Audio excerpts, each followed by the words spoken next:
22 जनवरी की ताजा खबरें। अमेरिका में पैदा हुए किसी भी व्यक्ति को स्वतः मिलने वाली नागरिकता खत्म। भारत समेत सभी ब्रिक्स देशों पर 100% शुल्क लगाने की चेतावनी दी। ट्रंप ने राष्ट्रपति बनते ही धड़ाधड़ जारी किए ऑर्डर पर ऑर्डर। डब्ल्यूएचओ से बाहर निकलने और पेरिस समझौते से हटने के आदेश पर भी किए हस्ताक्षर। अटॉर्नी जनरल को राज्यों के पास पर्याप्त जहरीले इंजेक्शन उपलब्ध कराने के निर्देश, ताकि आरोप अपराधियों को मृत्युदंड देने की प्रक्रिया बाधित न हो। हरियाणा में 7 स्थायी लोक अदालतों की जाएगी स्थापना, नायब सिंह सैनी ने कहा। मुख्यमंत्री ने 4 करोड़ से अधिक से राशि को स्वीकृति दी है। छत्तीसगढ़ के गरियाबंद में सुरक्षा बलों के साथ मुठभेड़ में 14 नक्सली मारे गए। गत 2 दिनों से नक्सलियों और सुरक्षा बलों की मुठभेड़ जारी थी। 5 दिन बाद सैफ अली खान को लीलावती अस्पताल से मिली छुट्टी। सिख विरोधी दंगे, अदालत ने सज्जन कुमार के खिलाफ हत्या के मामले में फैसला टाला। महाकुंभ 2025 पूरे मंत्रिमंडल के साथ आज त्रिवेणी संगम में डुबकी लगाएंगे सीएम योगी। और 5 फरवरी को मोदी के महाकुंभ में आने की संभावना भी है। आरजी कर मामला, दोषी को मौत की सजा दिलाने के लिए बंगाल सरकार ने कलकत्ता हाई कोर्ट का रुख किया। राहुल से डरती है सरकार, भाजपा आरएसएस की विचारधारा कायरों की प्रियंका गांधी ने कहा। भाजपा ने जारी किया अपना विकसित दिल्ली संकल्प पत्र 2। भाजपा आई तो राक्षसों की तरह दिल्ली के झुग्गी वालों को निगल जाएगी, केजरीवाल ने कहा। एआईपीओसी में हरियाणा विस ने किया विधानमंडलों की गुणवत्ता बढ़ाने का आह्वान। गणतंत्र दिवस पर सोनीपत में पुलिस ने सुरक्षा व्यवस्था कड़ी की। मुरथल के ढाबों, होटल की हुई कड़ी जांच। सरस्वती तीर्थ स्थल को स्वच्छ बनाने के लिए संस्थाओं के प्रतिनिधियों के नेतृत्व में चलेगा स्वच्छता अभियान। दिल्ली शाहजहांपुर आरआरटीएस का निर्माण कार्य शीघ्र होगा शुरू, राव इंद्रजीत ने कहा। रिश्वत मामले में केयू निर्माण शाखा के एसडीओ सहित 2 गिरफ्तार। रिवाल्सर टीम ने जीता जय माता Murari cricket tournament. Dussehra team उपविजेता रही। विजेता टीम को 21,000 व उपविजेता टीम को 12,000 रुपये इनाम दिया गया। नुक्कड़ नाटक से जल स्रोतों की सफाई के लिए किया जागरूक। निरंतर ऊंचाइयों की ओर अग्रसर है मंडी साक्षरता एवं जन विकास समिति। बीडीओ ने पंचायत प्रधानों को दिए निर्देश, गंदगी फैलाने पर होगी ठोस कार्रवाई। राकेश सेन 2026-27 के लिए प्रेसिडेंट और नरेश धीमान बने सेक्रेटरी। रोटरी क्लब सुंदरनगर की बैठक में राकेश सेन को वर्ष 2026-27 के लिए प्रेसिडेंट और नरेश धीमान को सेक्रेटरी चुना गया है। डोहलू नाला टोल प्लाजा के विरोध में उतरा भारतीय किसान संघ। डॉक्टर अंकित ने पहली बार में ही पास की फॉरेन मेडिकल ग्रेजुएट परीक्षा। बच्चों के अधिकारों की सुरक्षा के लिए संस्था कर रही है सराहनीय कार्य। कुल्लू जिला सीनियर कबड्डी टीम के पुरुष वर्ग ट्रायल 26 को रायसन में। देश के लिए आइस हॉकी खेलने का लक्ष्य रखे बच्चे।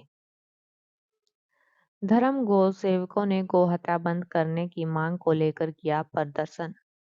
बांस उत्पादकों की बल्ले बल्ले, बल्ह घाटी में टमाटर उगाने को बांस की डिमांड बढ़ी।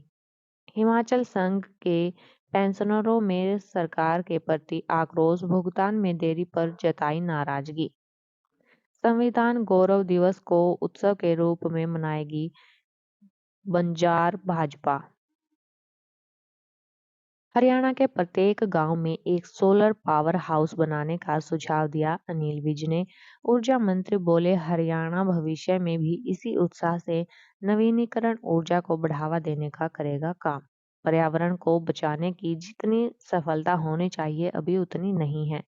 हरियाणा सरकार ने पीएम सूर्य घर योजना के तहत 50,000 रुपये अतिरिक्त देने का किया निर्णय।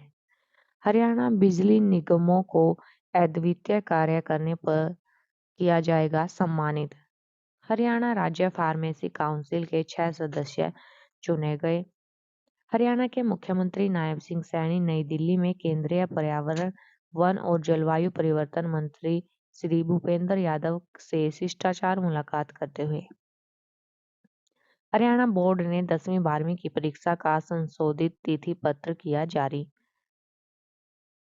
सड़क सुरक्षा के प्रति जागरूक रहे नागरिक आरती राव ने कहा, मार्गों पर 14,000 किलोमीटर तक बनाई गई सफेद पट्टी।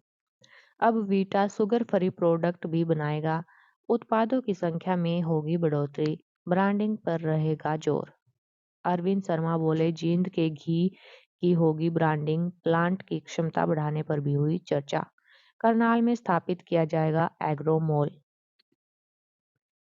एसीबी ने एसडीओ कुवी और निजी दुकानदार को 64,000 रिश्वत लेते पकड़ा। एसीबी ने हेड कांस्टेबल अनिल को 5,000 रिश्वत लेते किया काबू। हरियाणा विधान समिति करेगी कुरुक्षेत्र विश्वविद्यालय का दौरा। रोगों का एकमात्र निवारण केवल मां दुर्गा के दिव्य मंत्रों का पाठ और दैव्यपाश्रय है, महाब्रह्म ऋषि श्री कुमार स्वामी ने कहा। स्कूल में फर्जी प्रमाण पत्र व फर्जी एसएलसी तैयार कर धोखाधड़ी करने के मामले में क्लर्क काबू। नमस्ते इंडिया का नाम प्रयोग कर बना रहे थे नमस्ते इंडिया बेसन। सुप्रीम कोर्ट के आदेशों की अवहेलना करते हुए वन विभाग ने इको सेंसिटिव जोन प्रस्ताव को आगे बढ़ाया। बीजेपी के घोटालों और निजीकरण ने किया हरियाणा रोडवेज का बंटाधार, हुड्डा ने कहा। मेडिकल स्टोर पर मिली भारी मात्रा में नशीली दवाइयां। स्कूल में संविधान दिवस पर प्रतियोगिताओं का आयोजन। लाइफ इंश्योरेंस ने बंधन लाइफ गारंटेड इनकम प्लान किया लॉन्च। दुष्कर्म पीड़िता के पलायन की भनक मिलने पर हरकत में आई पुलिस। प्रॉपर्टी टैक्स असेसमेंट के आधार पर वसीका पंजीकृत करने का मामला। चेयरमैन टेकचंद छाबड़ा ने पेड़ों की बोली को बिल्कुल पारदर्शी व नियमों के मुताबिक बताया। मोबाइल स्नैचिंग करने वाला पकड़ा गया। भाजपा सरकार की अनदेखी से जर्जर होती जा रही सड़कें बनती जा रही हैं हादसों का सबब, कुमारी सैलजा ने कहा। दरिंदे को उम्र कैद फांसी क्यों नहीं, यह है वह बहस जो इस समय पश्चिम बंगाल व देश भर में चल रही है। पिछले महीनों में आरजी कर मेडिकल कॉलेज में ट्रेनी डॉक्टर बिटिया के साथ दुष्कर्म करके उसकी निर्मम हत्या करने के दोष सिद्ध होने पर संजय रॉय भारतीय दंड विधान के अंतर्गत न्यायपालिका से अपने किए की सजा पा गया। न्यायाधीश ने इसे rarest of the rare case नहीं कहा और उस पर लगी भारतीय न्याय संहिता की तीनों धाराओं में दोषी करार देकर उसे फांसी नहीं बल्कि जिंदगी भर की उम्र कैद की सजा दी है। दोषी को 50,000 रुपया जुर्माना देना होगा। जुर्माना न दे सकने की स्थिति में 5 महीने कैद और भुगतनी होगी। दोनों सजाएं साथ साथ चलेंगी। अदालत ने राज्य सरकार को भी पीड़ित परिवार को 17 लाख रुपए का मुआवजा देने का निर्देश दिया है, लेकिन पीड़िता के माता पिता कहते हैं कि हमें पैसा नहीं चाहिए, इंसाफ चाहिए। यह कैसे दुर्बलतम मामला नहीं है। ड्यूटी पर तैनात एक ट्रेनी डॉक्टर के साथ दुष्कर्म करके उसकी हत्या की गई और कॉलेज के ढांचे पर बैठे प्रिंसिपल ने आरोपी को बचाने का प्रयास किया। बजाय इस दुष्कर्म के भयानक कांड को स्पष्ट करने की जांच आधे अधूरे तरीके से हुई है। इसके चलते कई अन्य दोषियों को बचा लिया गया है। हम इंसाफ की मांग के लिए हाई कोर्ट की ओर भी जाएंगे। फेडरेशन ऑफ रेजिडेंट डॉक्टरों ने कहा कि सजा काफी नहीं है, हम बड़ी अदालत का रुख करेंगे। सीसीटीवी में 68 लोग नजर आते जाते रहे। जांचकर्ता संजय के अलावा किसी की पहचान नहीं हो पाई। मुख्यमंत्री ममता बनर्जी ने भी साफ कहा कि अगर राज्य पुलिस जांच करती तो पूरा भंडाफोड़ होता। ममता ने कहा कि दोषी मौत की सजा पाता तभी मेरा दिल शांत होता। अभी तक वह सीबीआई की जांच से असंतुष्ट नजर आती है। यह कितना दुर्भाग्य है कि इतना बड़ा अमानवीय कृत्य हो गया उस परिसर में जहां लोगों को जान बख्शी जाती है। इस मामले पर दलगत राजनीति हो रही है, यहाँ तक कि मुख्यमंत्री को अपराधियों को सजा दिलाने के लिए खुद पैदल मार्च करना पड़ा। इस बारे में आप सबकी क्या राय है? कमेंट करके जरूर बताएं कि दोषी संजय रॉय को फांसी होनी चाहिए या उम्र कैद। आइए अब जानते हैं कारोबार की कुछ खबरें। आज का सोने का भाव है 81,700 और चांदी 93,400 और डॉलर की कीमत है 86.55। शेयर बाजार धड़ाम से गिरा। आज सेंसेक्स 1235 अंक टूटकर 7 महीने के निचले स्तर पर, निवेशकों के डूबे 7 लाख करोड़ रुपए। ट्रंप प्रशासन में भारत को अमेरिका से अधिक ईंधन आने की संभावना है। जियो गेम्स ने एलपीयू के हजारों छात्रों को गेमिंग उद्योग में विविध कैरियर के विकल्पों के बारे में जागरूक किया। भारत में कारोबारी डील की संख्या 2024 में 33% बढ़ी। ई विटारा मारुति सुजुकी की मेक इन इंडिया विजन के प्रति प्रतिबद्धता का उदाहरण। Sports news. इंग्लैंड के खिलाफ भारत की नए सिरे से शुरुआत, मोहम्मद शमी की वापसी पर फोकस। जय शाह ने ओलंपिक में क्रिकेट को बढ़ावा देने के लिए आईओसी अध्यक्ष से की मुलाकात। वैष्णवी के हैट्रिक समेत रिकॉर्ड 5 विकेट, भारत ने मलेशिया को 10 विकेट से हराया। पदार्पण कर रही बाएं हाथ की स्पिनर वैष्णवी शर्मा ने आईसीसी अंडर 19 महिला विश्व कप में सर्वश्रेष्ठ गेंदबाजी का रिकॉर्ड बनाते हुए हैट्रिक समेत 5 रन देकर 5 विकेट लिए, जिसकी मदद से भारत ने मलेशिया को मंगलवार को 10 विकेट से हराया। चैंपियंस ट्रॉफी के साथ चैंपियंस ट्रॉफी 35,000 की क्षमता के साथ गद्दाफी स्टेडियम पाकिस्तान का सबसे बड़ा क्रिकेट ग्राउंड बना। जोकोविच ने क्वार्टर फाइनल में अल्काराज को हराया, 12वीं बार सेमीफाइनल में। जल निकासी व्यवस्था को सुधारने की दृष्टि से एसडीएम ने किया दौरा। मीट विक्रेताओं ने मांगी दुकानें खुली रखे जाने की अनुमति। किसानों ने क्षतिपूर्ति पोर्टल को खोले जाने की मांग। शराब ठेके के सेल्समैन ने लोहे की छड़ मारकर 2 मजदूरों को किया घायल। कांतारा चैप्टर 1 में होगा भव्य वॉर सीक्वेंस। फिल्म छावा से रश्मिका मंदाना का लुक हुआ रिलीज। दुनिया की कुल खपत में 2050 तक 16% हो सकती है भारत की हिस्सेदारी, रिपोर्ट में आया। पीएम केयर्स फंड कोविड-19 के दौरान अनाथ 4,500 से अधिक बच्चों के लिए इस्तेमाल हुए 346 करोड़ रुपए।